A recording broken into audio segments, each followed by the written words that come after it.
Good morning, everyone. Good morning, sir. Okay.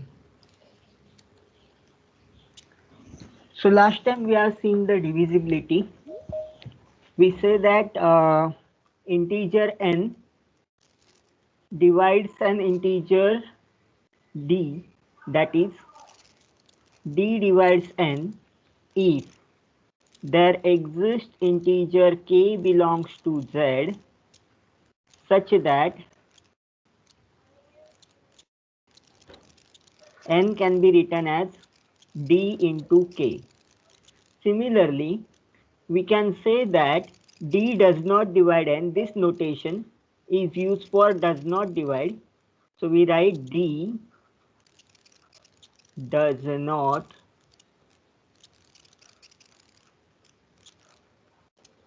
divide n if n upon d is not an integer. N upon d is not an integer. Okay.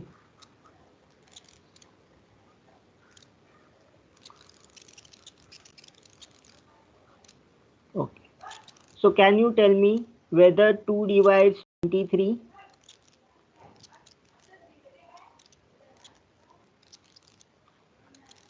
As 23 upon 2, what is the answer?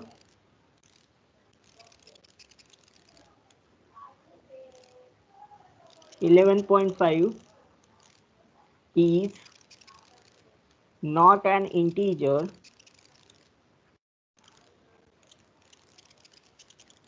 therefore 2 does not divide 23. Okay, now prove this result. Prove that A divides B, B divides C, then A divides C. एक example दे सकते हैं इसका. For example 4 divides 8, 8 divides 56. Can I say that 4 divides 56?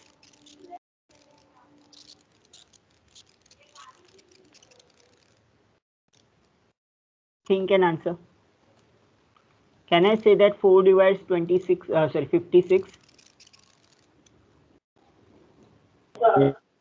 Yes, sir. How you can say that 4 divides 56? Because 56 is equal to 4 into how much?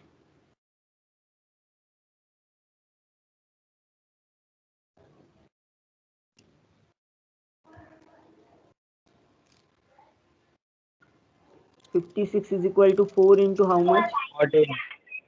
4 14. into 14. So I can say that this 14 is an integer, therefore 56 is divisible by 4. Similarly, यहाँ पे 8 is equal to 4 into 2 and 56 is equal to 8 into 7. Therefore, we can say that 4 divides 8 and 8 divides 56. So if you have A divides B and this B divides C, then by the transitivity, A also divides C. So we have to prove this result. Okay, we have to prove this result. So how to prove this?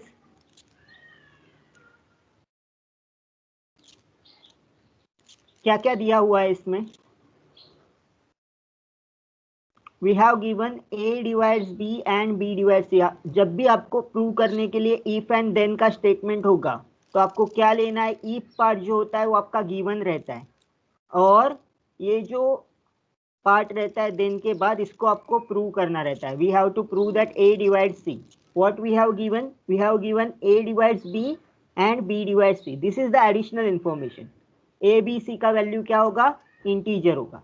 ये जो भी parts हैं ये सब true मानने का. Then के बाद का जो भी पार्ट है वो आपको प्रूव करना है. ओके, उसको आप अज्यूम नहीं कर सकते. So what we have given? We have given that A, B, C belongs to set of integers. What else?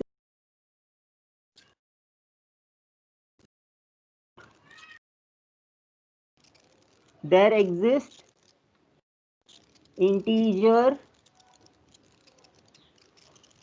k such that, मैं शॉर्ट में लिखता हूं, such that क्या होगा? Anyone? b is equal to a times k. b is equal to a times k. Similarly, what else is given? b divided c. This implies that there exists integer. अभी k लेंगे क्या? We should not k again. यहाँ पे देखो, यहाँ पे 8 के लिए क्या मिला था? 8 is equal to 4 था, और सेकंड केस में 56 is equal to 8 इंटू कितना मिला था? 7 मिला था, 8 इंटू 7. सो k का वैल्यू 7 था. तो दोनों मैचिंग कर रहे हैं क्या? k के वैल्यूज मैचिंग नहीं कर रहे, तो इसीलिए हम लोग को अनदर इंटीजर लेना पड़ेगा k1 such that c is equal to b times k1. What we have to prove? We have to prove that a divides c. अभी a divides c कैसे प्रूव करेंगे?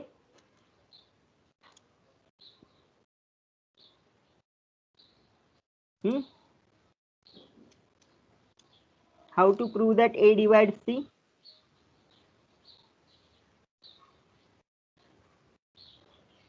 I want to write c is equal to a into something. c is equal to a into something. अगर मैं ऐसे लिख दिया तो मेरा प्रूव हो जाएगा कि a divides c, where this quantity in the bracket should be an integer quantity. Okay, so let me see. यहाँ पे c is equal to b into k1 लिया है, so we have c is equal to b into k1, but b का value क्या है? b का value है a into k. Therefore, this I can write a into k into k1. This I write a into k into k1, which is equal to a into bracket k times k1. Now tell me whether this bracket में जो quantity है k into k1 is an integer or not? Yes. Bracket में जो quantity है वो integer है कि नहीं है? k is an integer, k1 is an integer. Its product of two integer is an integer.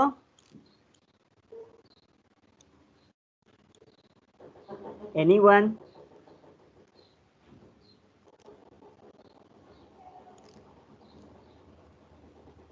क्या मैं बोल of two integer integer? Yes, I can say that. Therefore, as k belongs to set of integer and k1 also belongs to set of integer, therefore their product to k also belongs to set of integer. Hence, c is equal to a into m, where आप उस form में लिखो m is equal to k into k1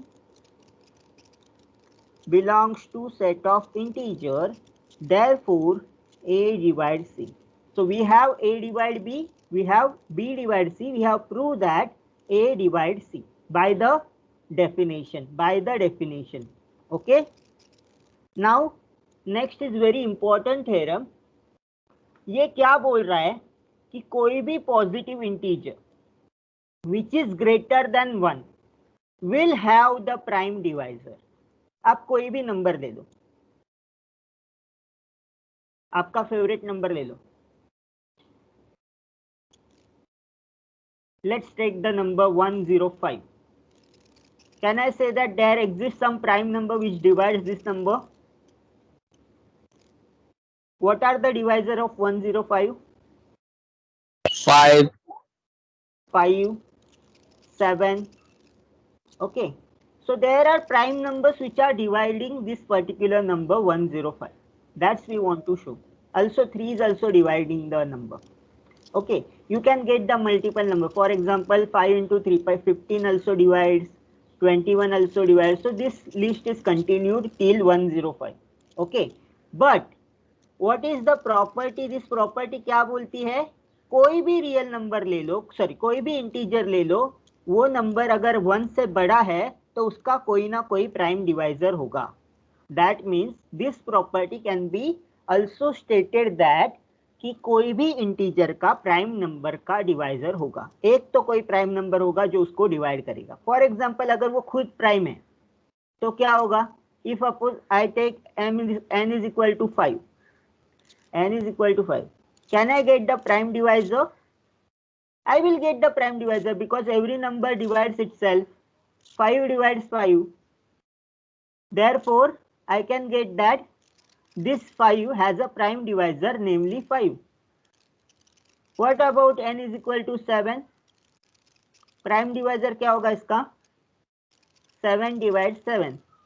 अगर number prime नहीं है, for example I have 15, then I will get 3 divide 15. तो prime divisor क्या बन जाएगा? 3.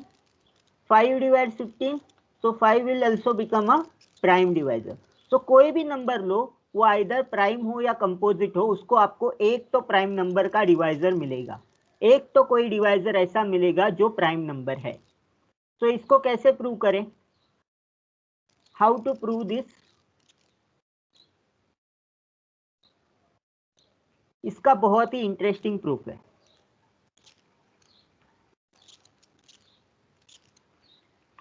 If m greater than 1 be any arbitrary integer.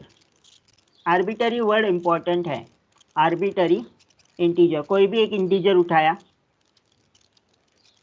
Case 1,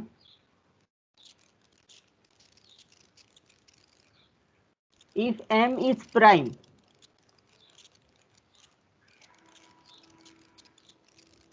yes, then what I can say? अभी मैंने जो बताया 5 divides 5, 7 divides 5, can I say that m divides m?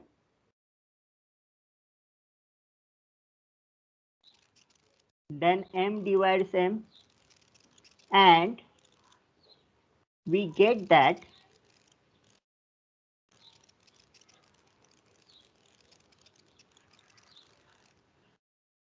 m is prime divisor, and we get that m is prime divisor of m. What about case 2?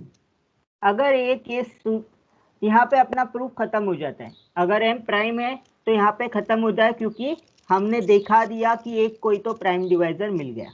What about case 2?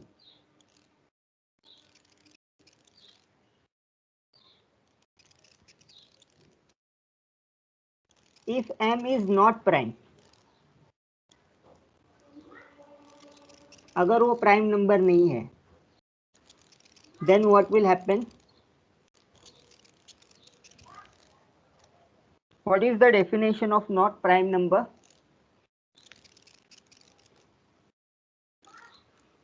Then there exists r comma s belongs to the set of integers. Since m is prime positive number, I can take this divisor of m in the prime number, such that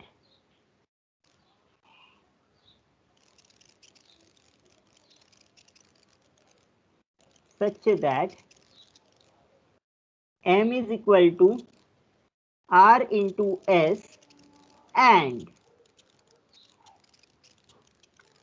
1 less than or equal to r comma s strictly less than m. आपको अगर वो number prime नहीं है तो आपको उससे छोटे numbers उसके डिवाइजर्स मिलेंगे.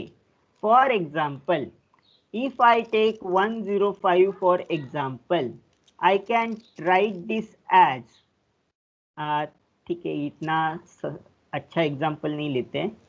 Let us take 108. 108, I can write this as 4 into 4 2s are 27. Okay, neither 4 is prime, 27 is also not prime, ठीक है। फिर मैं 4 पे चेक करूंगा, then what will happen, 4 is equal to 2 with the prime. This divisor, 2 divides 4, 4 divides 108, then I can say that 2 divides 108. So हम लोग अगली step पे जाएंगे, हम लोग R के लिए चेक करेंगे और S के लिए चेक करेंगे, दोनों में से कोई तो नंबर के लिए चेक करेंगे और दिखा देंगे उसका प्राइम डिवाइजर है, और फिर उसका प्राइम डिवाइजर मिल गया तो आप बोल सकते हैं कि ओरिजिनल नंबर का भी प्राइम डिवाइजर है। So let us apply this algorithm over here. तो क्या लिखेंगे, then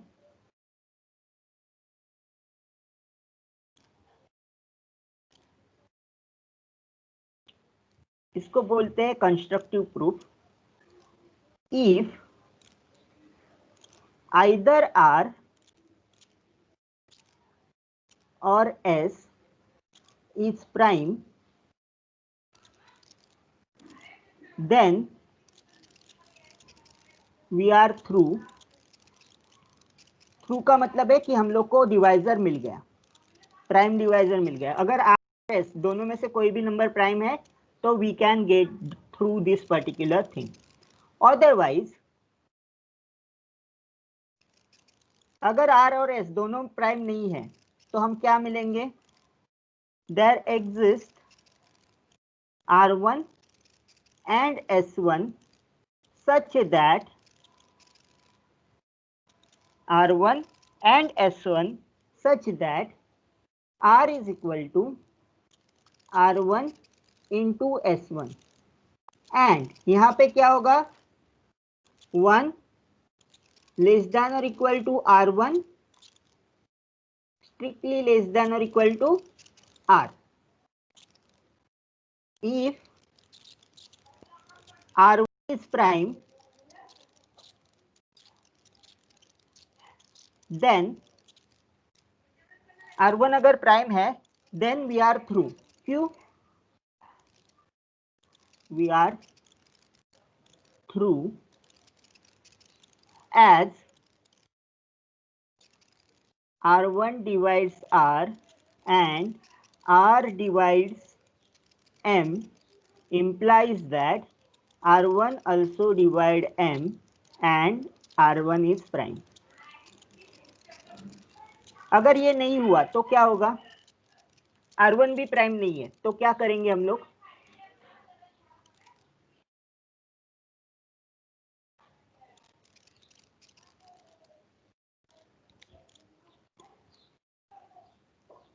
if R1 is not prime, then we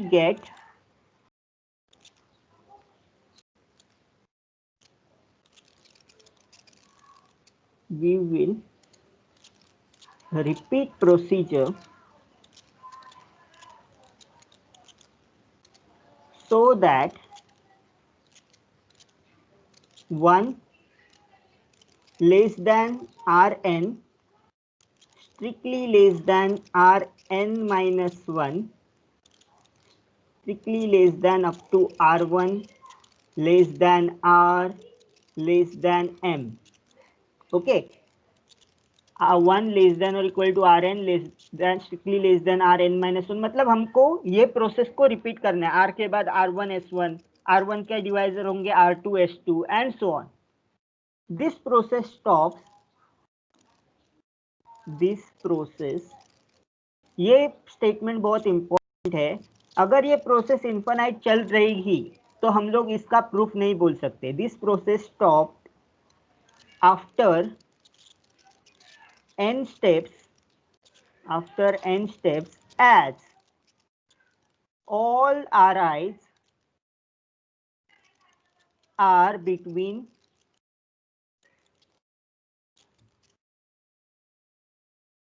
are between 1 and m.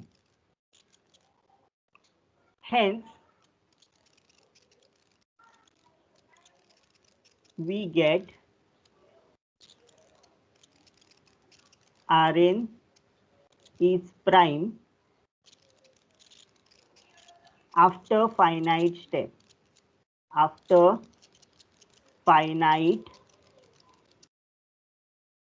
steps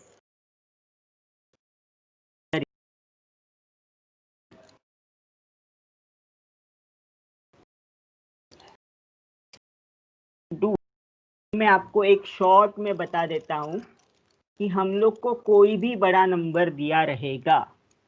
for example let me take the बड़ा number, ये आपका proof का हिस्सा नहीं है. Remember this is not in the your proof. 10,000. 10,000 को मैं लिख सकता हूँ 100 इंटू 100. 100 भी प्राइम नहीं है तो ये क्या हो गया आपका आर हो गया, ये क्या हो गया आपका एस हो गया. ठीक है, नाउ ये आर पे कॉन्सेंट्रेट करो. तो 100 को मैं लिख सकता हूँ 10 into 10. Can I write like this? 100 can be written as 10 into 10. So ये आपका क्या हो गया R1 हो गया, ये आपका क्या हो गया S1 हो गया. तो आप क्या करोगे, ये R1 पे रिपीट करोगे. That is 10 is equal to what? 10 is equal to 5 into, ये आपका क्या हो गया R2 हो गया, ये आपका क्या हो गया S2 हो गया. तो अभी क्या मिला आपको? प्राइम डिवाइजर मिला. ये पहले वाले में प्राइम डिवाइजर नहीं मिल रहा था, 100 नहीं मिल रहा था, 10 नहीं मिल रहा था, but at particular step, at third step we got the prime number. So ये आपको सीक्वेंस मिलेगा. कभी कभी आपको ज्यादा बड़ा नंबर है तो ज्यादा बार आपको ये स्टेप प्रोसेस जो है रिपीट करना पड़ेगा. Then what will happen? I will have 5 divides 10, then I will have 10 divides 100, then I will have 100 divides 1000, sorry 10,000. So what is this? 5 divides 10, 10 divides 100 and 100 divides 10,000. इसका मतलब क्या है? इसका मतलब है 5 also divides 10,000 and 5 is prime.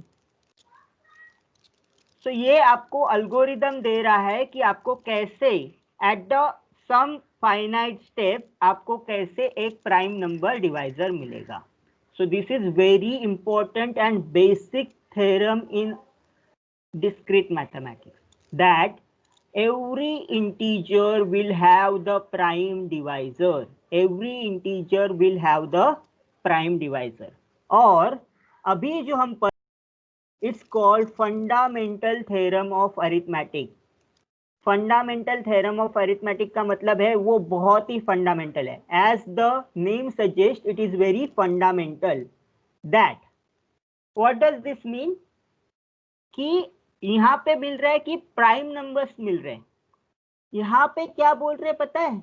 कि कोई भी नंबर को आप प्राइम नंबर डिकम्पोजिशन कर सकते हो. प्राइम नंबर डिकम्पोजिशन मतलब क्या?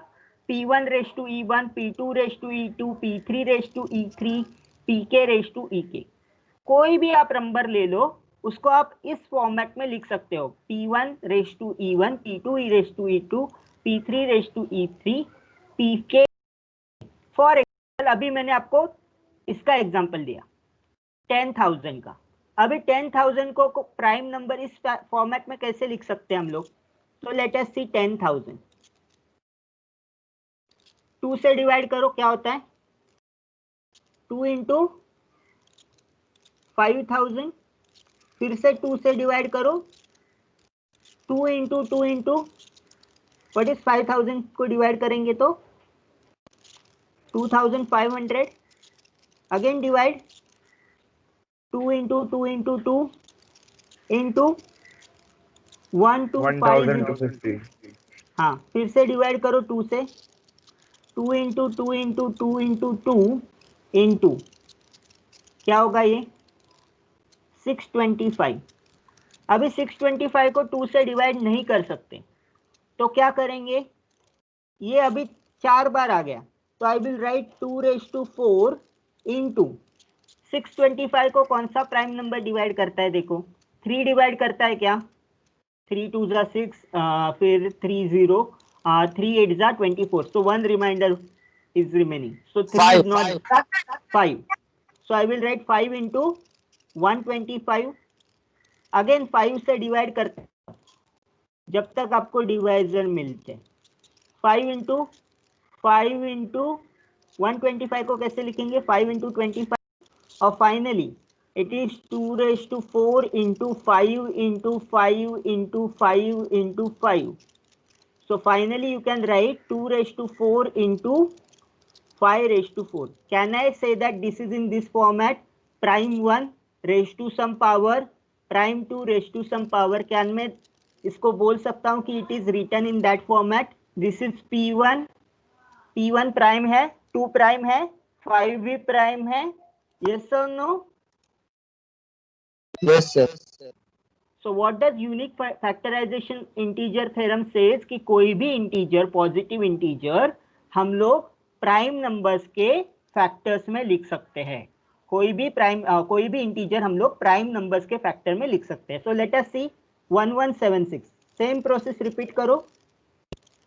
पहले कौन सा नंबर देगा? अगर वो नंबर है तो डायरेक्ट 2 से डिवाइड करो. What you will gate? 2 5 जा 10, 1 is remaining, 2 8 जा 16, 1 is remaining, 2 into 5 8 8. Again repeat the process. 2 into 2 into 588 को फिर से करो. क्या होगा?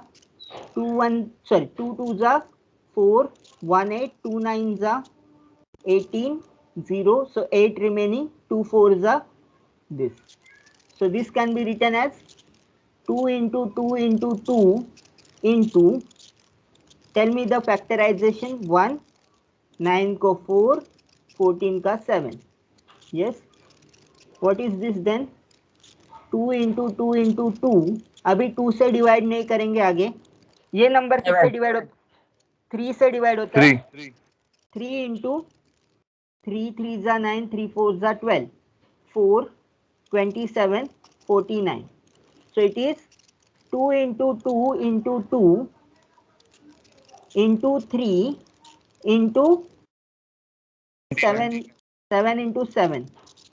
So it is 2 cube into 3 into 7 square.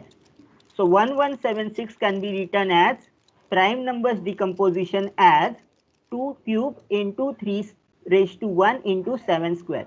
एक और करेंगे और फिर थर्ड वाला आप करो घर पे. 5733. Yes, tell me what is the prime number decomposition? 2 से डिवाइड नहीं होगा ये. 3 से ट्राई करो. 3 into 1 27, 9, 9 के बाद 0, 3 is a 1 and then 3 is a 1. Add the total 9 plus 1. Yes. Again 3 से डिवाइड करो. 3 into 3 into 3 6 जा 18. Then 1 is remaining 11. So 3 3 is a 9. 2 is remaining. 6 plus 3 9. 9 plus 7 is 16. So इसका सम जो है वो 3 से डिवाइड नहीं हो रहा है, इसलिए ये नंबर भी 3 से डिवाइड नहीं होगा. What is the next number which you can try? 7. 5 से डिवाइड नहीं होता है. फिर जाके 7 से डिवाइड होता है क्या? देखो 7 9 जा 63, फिर बचा 1, 7 1 जा 7. सो 3 into 3 into 9, sorry, into 7 into 7 9 जा 63, 7 1 जा 7. अगेन 7 से डिवाइड होगा ये. 3 into 3 into 7 into 7 into 91 को कैसे लिखेंगे? 7 1 जा 7, 21, 7 3 जा 7. So now we got the prime number decomposition. 3 square into 7 square into 13. All these numbers are prime. 3 is prime, 7 is prime, 13 is prime. Similarly, work out for 3 6 7 5 at home. Okay, it is very easy. Let us prove these results. What we have to prove? आपको prove करने बोला है directly. मतलब statement true है कि नहीं है वो चेक करना नहीं पड़ेगा, डायरेक्टली आपको प्रूव करना. कैसे करेंगे? पहला नंबर, पहला का मैं डिटेल प्रूफ दूंगा. सेकेंड और थर्ड प्रूफ आपको खुद लिखना है बीच का स्टेप्स. ओके, फर्स्ट वाला प्रूफ डिटेल में दूंगा. 15. क्या क्या दिया हुआ है मुझे बताओ जरा. इफ में जो भी पार्ट आता है वो दिया हुआ है। Yes, we have a comma b comma c belongs to set of integer and what is given? a divides b, therefore there exists, अभी तो बताओ क्या होगा यहाँ पे, क्या लिखूंगा मैं? Then I can say a divides b.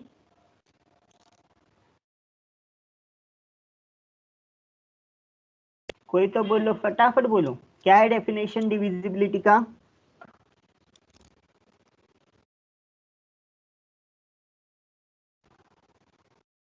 Yes पवन, मंताशा, बोलो फटाफट, क्या लिखूंगा मैं यहाँ पे?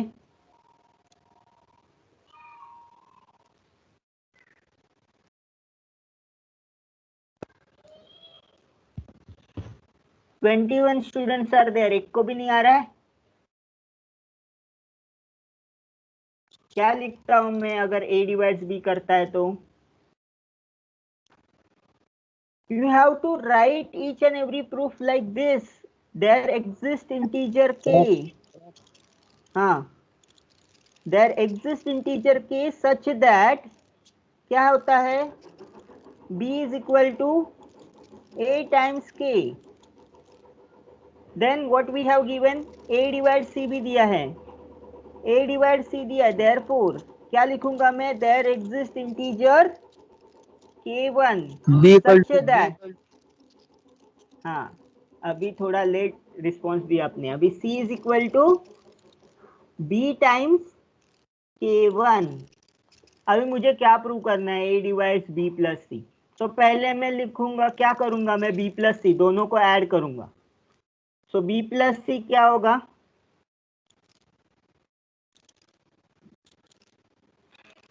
b plus c is equal to a times k plus,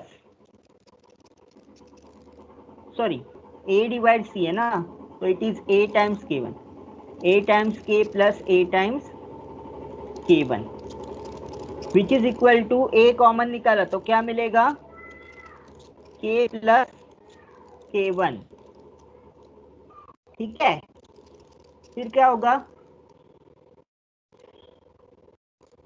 as k is an integer, k1 is an integer, therefore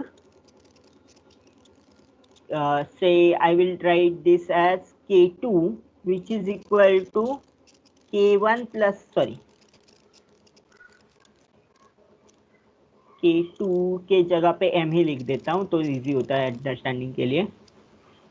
therefore m is equal to k plus k1 belongs to set of integer, that is b plus c is equal to a times m, where m is equal to k plus k1 belongs to set of integer, therefore a divides b plus c.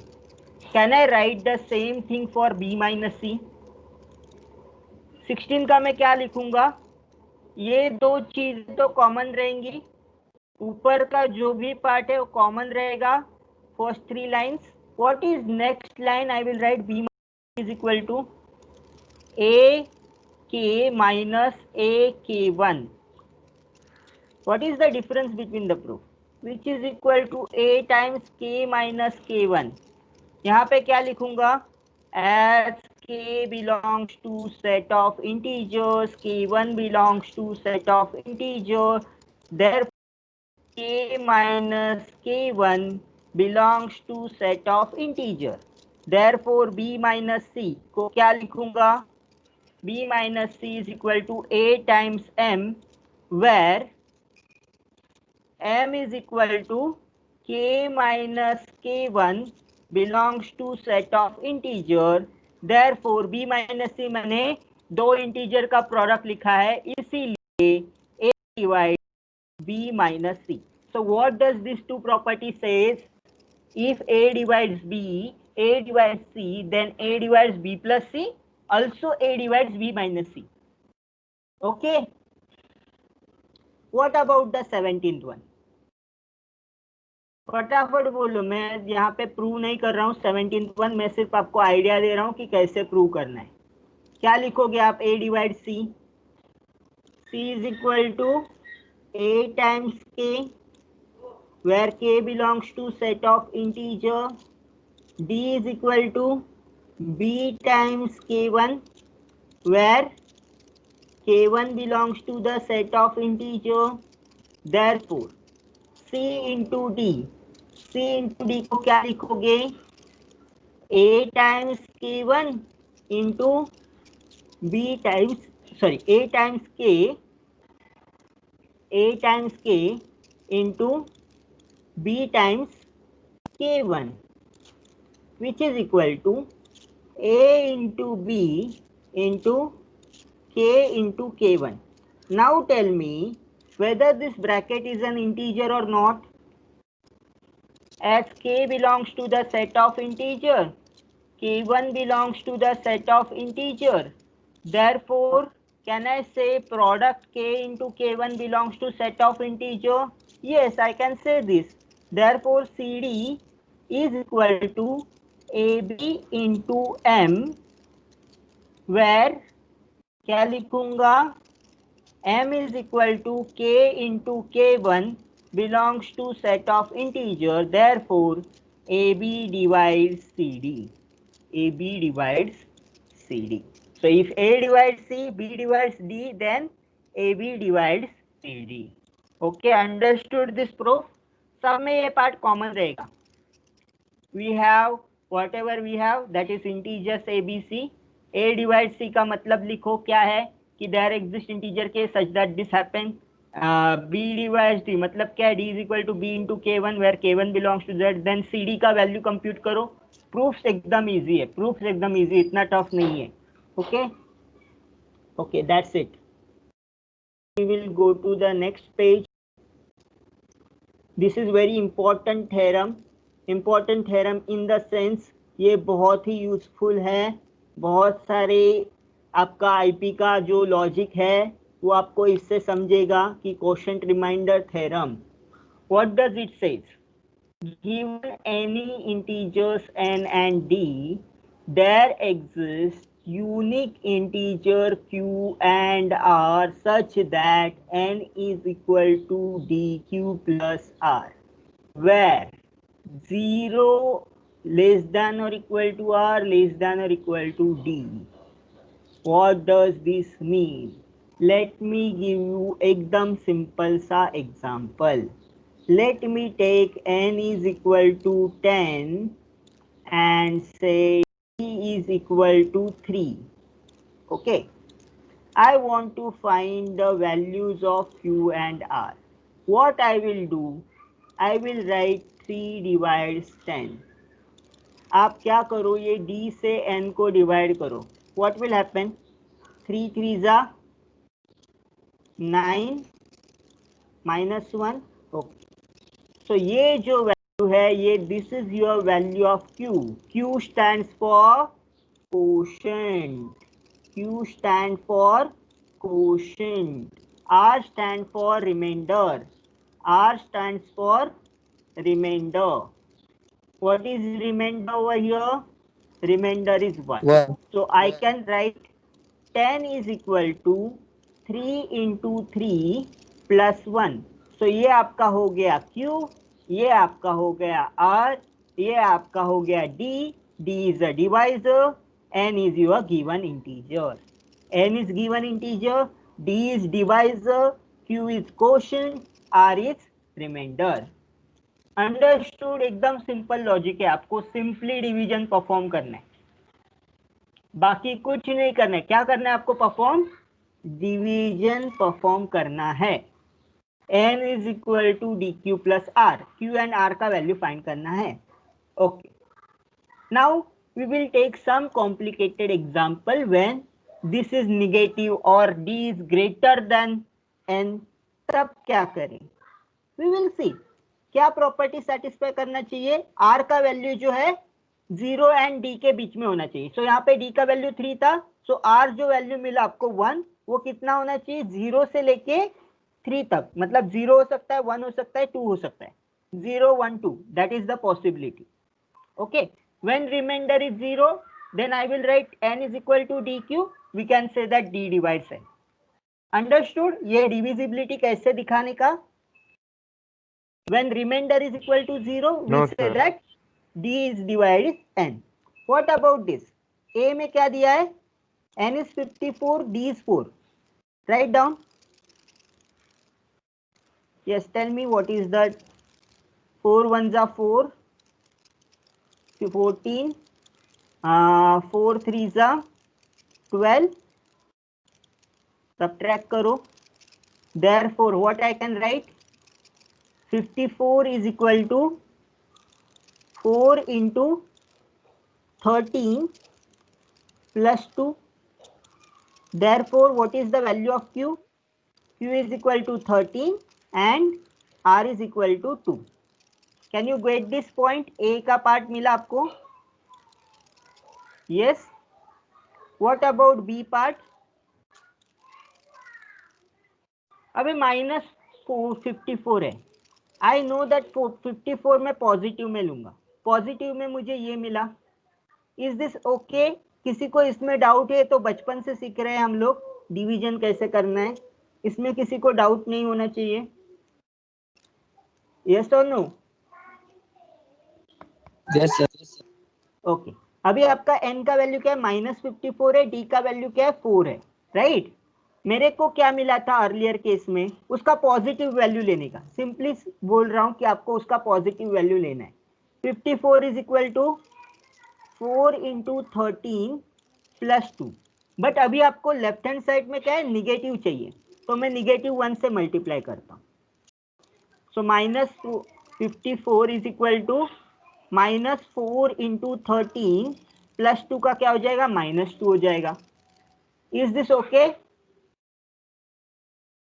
आपको Yes, sir. समझ रहे? Okay, अभी मुझे क्या करना है, मुझे reminder का वैल्यू किसके बीच में चाहिए,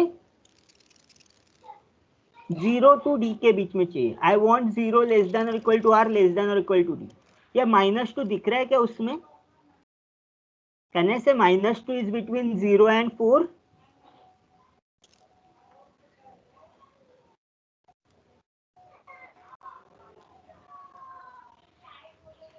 दिख रहा है क्या उसमें?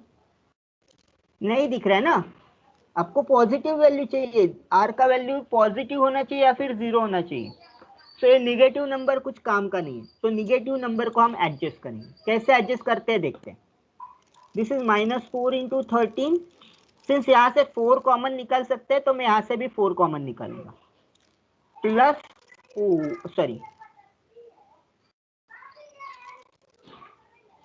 -2 को मैं लिखूंगा -4 plus 2। Understood this? This -2 is adjusted like -4 plus 2, so that I will get positive remainder. So -4 common निकालूंगा, कॉमन निकालूंगा, जो ये चाहिए वैल्यू, मुझे चाहिए कि n कितना है, 54 है, -54 है, d क्या है, +4 है, इसीलिए मैं 4 निकाल रहा हूँ, नॉट -4। पहले में से -13 बचेगा, सेकंड में से -1 बचेगा, +2। So which is I can write 4 into -14 plus 2। So यहाँ पे q का वैल्यू क्या है और r का वैल्यू क्या है? q का वैल्यू क्या आएगा, -14, r का वैल्यू क्या आएगा, 2। सो एक बात ध्यान में रखो कि जब आप डिवीजन अल्गोरिदम, ये इसको हम लोग क्वोशिएंट रिमाइंडर थ्योरम को डिवीजन अल्गोरिदम भी बोलते हैं, तो ये जब आप क्वेश्चन रिमाइंडर थ्योरम अप्लाई करोगे तो जो भी पॉजिटिव का आता है उसमें एक मिलाने पे और निगेटिव साइन देने पे आपको क्यू का वैल्यू मिलता है। निगेटिव साइड में एक ऐड करना पड़ता है, -13 -1 -14। सो 13 में एक ऐड करोगे -14 मिलेगा। Okay, what about C part?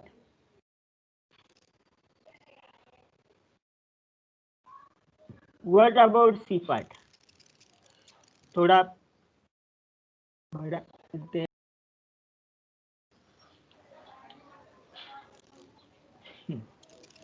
Tell me C part क्या है? n is equal to 54, d is equal to 70। तो मैं सिंपली लिखता हूं 54 is equal to 70 into 0 plus 54। Can I write like this? Can I write like this? क्या किया मुझे? Divisor is 70, numerator is 54। कैसे करेंगे? How to perform this division? I will just put 70 into 0, तो 0 के या माइनस, मुझे बचा 54। So quotient is 0 and remainder is 54। Q is equal to 0 and R is equal to 54. Is value of R lies between 0 and D? Yes or no? Yes, sir. तो ये valid मेरा division है। आपका जो reminder है ना, वो इससे कम होना चाहिए, डिवाइजर से कम होना चाहिए, नहीं तो क्या होगा? आप इसका आपको बहुत अच्छे से एग्जांपल में दे सकता हूं। I will divide 7 divided by 28 is equal to 30। ये मैं आपको प्रूव करके दिखाता हूँ। 7 1 जा 7, आई विल राइट 21, 7 3 जा 21, रिमाइंडर इज 0। ये आपने बहुत बार किसी मेम में या बहुत सारे जोक्स में पढ़ा होगा। 7 divide by 28 is equal to 13। Why this is not valid in mathematics? कहाँ मिस्टेक किया डिवीजन में? What mistake I have done? बचपन से मैं सिखा रहा हूँ कि 7 into 4 is 28। What mistake I have done in this division?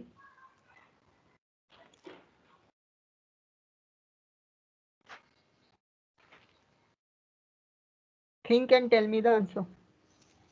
कहाँ मिस्टेक किया? सर स्टार्टिंग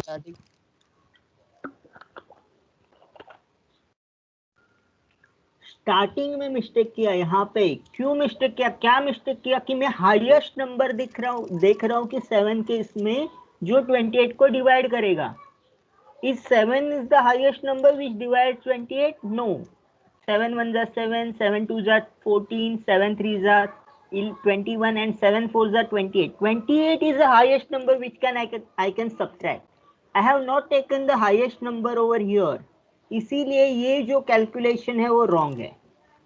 ओके, इसीलिए आपको जो रिमाइंडर मिलता है वो क्या मिलता है? 0 एंड d के बीच में मिलता है। क्यों 0 एंड d के बीच में मिलता है? क्योंकि आप हाईएस्ट से हमेशा डिवाइड करते जाओगे, तो इसीलिए d से कम जब कोई वैल्यू बचेगा तो उसको आप डिवाइड नहीं कर सकते फर्दर, इसीलिए आपको रिमाइंडर किसके बीच में मिलता है? 0 एंड d के बीच में रिमाइंडर मिलता है। So this is the basic फंडा ऑफ डिवीजन। बेसिक फंडा आपका है ये कि r का वैल्यू जो है वो 0 एंड d के बीच में होना चाहिए। That's it, full stop. Okay, so let us okay, tell me, these are the definition. N divides b and mod d, particularly if you are learning imperative programming, if you have divided say int a comma b, when I write a divides b, that means I am performing this operation. और I can say n and d ही लेते हैं तो confusion नहीं होगा। int n comma d, when I write n divides d, I am performing this operation n divides d. Okay, tell me, what does the computer program prints when I write c is equal to 10 by 3? What will be the value of c?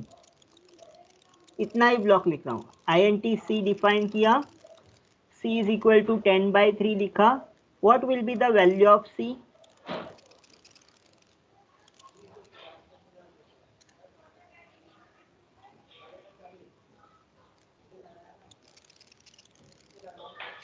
क्या print करेगा computer program? Variables तो हो ही चुके रहेंगे IP में, INT define भी किया रहेगा, वरना उसके बाद तो लूप, मैम कल लूप सिखा रही थी, उसका मतलब है आपको वेरिएबल्स तो पता होने चाहिए, ऑपरेशंस पता होने चाहिए। Yes, anyone? What does the C program will print for this code? int c is equal to 10 by 3. What is the value of C will be get printed? Second code is int r equal to 10 mod 3 semicolon, print the value of r. Printf %d comma r. Yes, is the output of these two codes. C का value क्या print होके मिलेगा और R का value क्या print होके मिलेगा?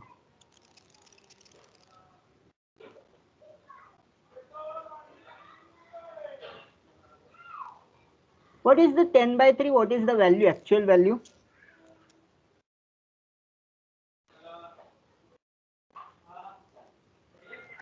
.33. But is it an integer? क्योंकि मैंने इंटीजर C डिफाइन किया है, कंप्यूटर कैलकुलेट करेगा 3.3333, बट मैंने as C is integer print किया है, तो वो सब फ्लोटिंग पॉइंट्स इग्नोर कर देगा और just C is equal to 3 रखेगा। अंडरस्टूड?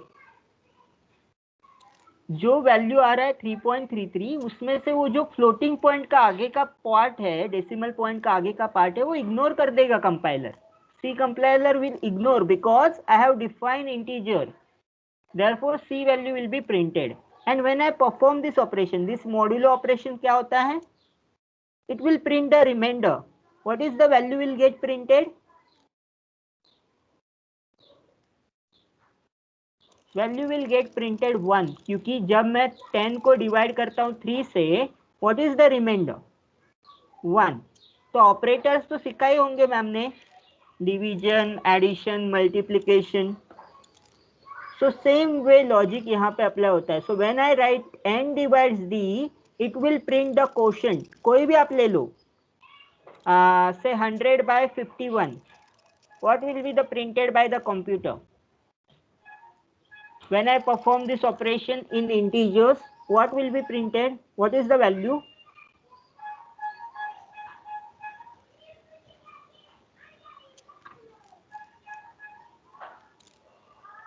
जब मैं 100 को 51 से डिवाइड करता हूं, तो what is the value will get printed? क्या आता है आंसर? क्या आता है? 51 1 जा 51 पॉइंट, फिर 51 से 1 माइनस किया तो 49 बचेगा, 490, सो 9 समथिंग आएगा। सो ये जो सो आगे का पार्ट है ना, वो इग्नोर करेगा, कंप्यूटर सिर्फ 1 प्रिंट करेगा। When I write 51 by 100 by 51, and अगर मैं लिखा 100 modulo 51, it will print the value of remainder, that is 49। Okay, so understood? ये क्वोशंट और remainder, when I write n is equal to dq plus r, this q will get printed when I type n by d. This quotient will get printed when I type n by d, and r will get printed when I type n modulo d.